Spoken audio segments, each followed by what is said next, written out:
கன்னியாகுமரி மாவட்டம் மார்த்தாண்டத்தில் பருவம் தவறி பெய்த மழையால் பாதிப்பு ஏற்பட்டுள்ளதாக தேனீ வளர்ப்பவர்களால் தெரிவித்துள்ளனர். அவர்களுடன் நமது செய்தியாளர் அருள்குமார் நடத்திய கலந்துரையாடலை தற்போது நாம் பார்க்கலாம்.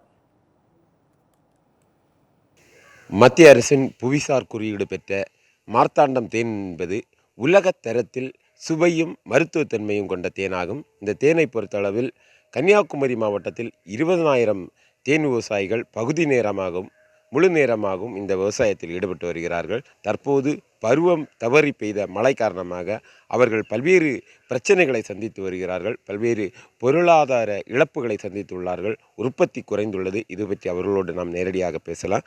வணக்கம் சார். தற்போது இந்த தேனானது இந்த தேன் கூடுகளானது பல இழப்பீடுகளை சந்தித்திருக்கிறதா விவசாயிகள் கூறுகிறாங்க. இதை பற்றி விரிவாக சொல்லுங்கள் சார்.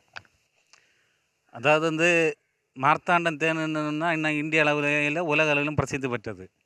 மத்திய அரசாங்கம் அதற்கு புவிசார் குறியீடு கொடுத்துருக்கு இன்னைக்கு.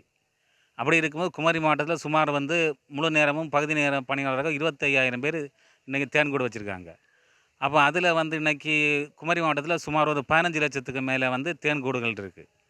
அப்போ இவங்க மழைக்காலங்களில் தேனீப்பெட்டிகளை தயார் செய்து டிசம்பர் முதல் கேரளாவுக்கு கொண்டு போவாங்க. கேரளாவில் கொண்டு போய் கேரளாவில் உற்பத்தி செய்யப்படுகின்ற தேனை கேரளா அரசாங்கம் கூட்டுறவு சங்கங்கள் மூலம் கொள்முதல் செய்கிறது. கேரளாவுக்கு கொண்டு போக முடியாத மக்கள் குமரி மாவட்டத்தில் மலையோர கிராமங்களில் கொண்டு போய் தேன் உற்பத்தி செய்யாங்க. அப்போ இந்த சீசனுக்கு மழை பருவம் தவறி போயிடுது. அதாவது தேன் சீசன் ஜனவரி முதல் மே மாதம் வரை கனி ஃப்ளோ சீசன். அப்போ ஜனவரியிலேருந்து கனி ஃப்ளோ ஆரம்பிக்கின்ற பொழுதும் மழை பெய்தது. அப்போ திருப்பி ஒரு மாதம் கேப்பிட்டு திருப்பியும் ஒரு தேன் கிடைக்கிற சீசனாக இருக்கும். அப்போ அந்த சீசன் தொடங்கும் போதும் மழை பெய்யுது. நான் ஒரு 100 கூடு கிட்ட வச்சுருக்கேன். எனக்கு இந்த சீசனில் 1000 கிலோ தேனுக்கிட்ட கிடைக்க வேண்டிய எனக்கு இன்றைக்கி 50 கிலோ தேனு கூட கிடைக்கல. இப்படி தேனீ விவசாயம் கடுமையாக பாதிக்கப்பட்டிருக்கிறது. அதேபோல் இந்த உற்பத்தி செய்யப்படுகிற தேன் வெட்டுமணி மார்த்தாண்டத்தில் இருக்கிறது, பைங்குளம் பகுதியில் இருக்கிற கூட்டுறவு சங்கங்கள் தான் அதை கொள்முதல் செய்கிறது. கூட்டுறவு சங்கங்கள்லேயும் போதிய வசதி இல்லை.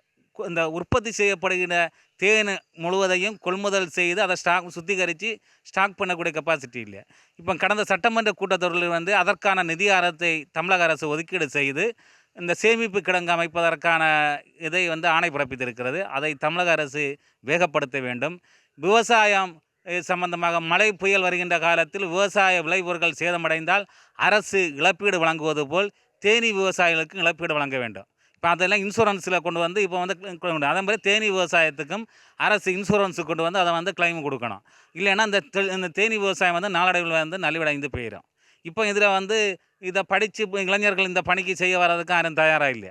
அப்போ இருக்கிற இது புவிசார் குறிப்பிட்ட ஒரு உலக பிரசித்தி பெற்ற தேன் உற்பத்தி ஆகக்கூடியது அரசு காக்க முன்னேற வேண்டும். தேனீ வளர்ப்போர் தினகர் மார்த்தாண்டம். தேன் விவசாயத்தை பாதுகாக்க மற்ற விவசாயிகளுக்கு வழங்குவது போன்ற நிவாரணங்கள் பேரிடர் காலங்களில் தற்போது ஏற்பட்டிருக்க இந்த இழப்பிற்கு வழங்கப்பட வேண்டும். அதுபோன்று உற்பத்தி செய்யப்படும் தேனை பாதுகாக்க பாதுகாப்பு சேமிப்பு கிடங்கிகள் அமைக்கப்பட வேண்டும் என்பன பல்வேறு கோரிக்கைகளை தேன் விவசாயிகள் முன்வைக்கிறார்கள். தமிழ் ஜனம் செய்திகளுக்காக கன்னியாகுமரி மாவட்டத்திலிருந்து ஒளிப்பதிவாளர் நிதினுடன் அருள்குமார்.